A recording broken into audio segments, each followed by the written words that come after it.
Have you ever felt like you were stuck? Like no matter how hard you tried, the walls were just closing in? That's exactly how a young man named Leo felt. Growing up, the world didn't give him much. His family was poor and every day was a struggle just to get by. The air in his small, cramped apartment always seemed thick with worry. The conversations were always about what they didn't have, what they couldn't afford, and what they feared would happen next. For years, this was Leo's reality, and his own thoughts started to mirror it. He felt small, insignificant, and trapped by his circumstances. He believed deep down that this was just his lot in life. But one evening, huddled in a corner of a dusty old library, he stumbled upon a book. It wasn't anything special, just a slim volume with a faded cover. But the words inside, they were like a lightning bolt to his soul. The book talked about a radical idea, that your thoughts and your words have the power to shape your reality.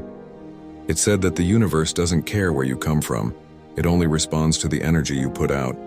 It was a crazy, almost magical concept, but for someone with nothing to lose, it was a lifeline.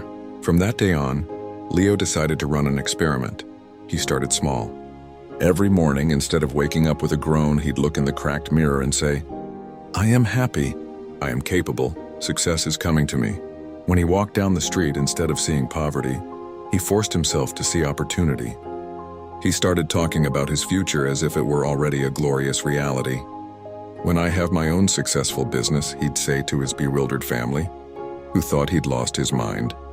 He would sit on the bus and visualize himself not just paying bills, but creating abundance for himself and others. He literally began to speak and think in the language of a successful, happy person, even when his reality was the complete opposite. It felt ridiculous at first, like a child playing pretend, but he was relentless. Weeks turned into months. On the outside, nothing had changed. He was still broke, still living in the same cramped apartment. Doubt started to creep in. Was this all just a foolish game? Was he just lying to himself? He was on the verge of giving up, feeling more defeated than ever. And then it happened, not in a flash of lightning or a winning lottery ticket. It happened on a cold, rainy Tuesday at a train station. Leo was waiting for his train home after another long day at his dead-end job, feeling the familiar weight of despair. A train was delayed and he found himself standing next to a well-dressed older woman. To escape his own gloomy thoughts, he struck up a conversation, using the same confident, positive language he'd been practicing. He talked about his dreams, not as distant fantasies, but as definite plans. The woman listened, intrigued by his passion. She wasn't a CEO or a millionaire, but she was a retired project manager. As he spoke, an idea sparked in her mind. She told him about a new community grant for young entrepreneurs, something he had never heard of. She said his idea for a local delivery service, something he'd only just been fantasizing about, was exactly the kind of project they were looking for. She even gave him the contact information for the person in charge. That single conversation was the domino that set everything in motion. Leo pursued the grant with the same unwavering belief he'd been cultivating. He got it.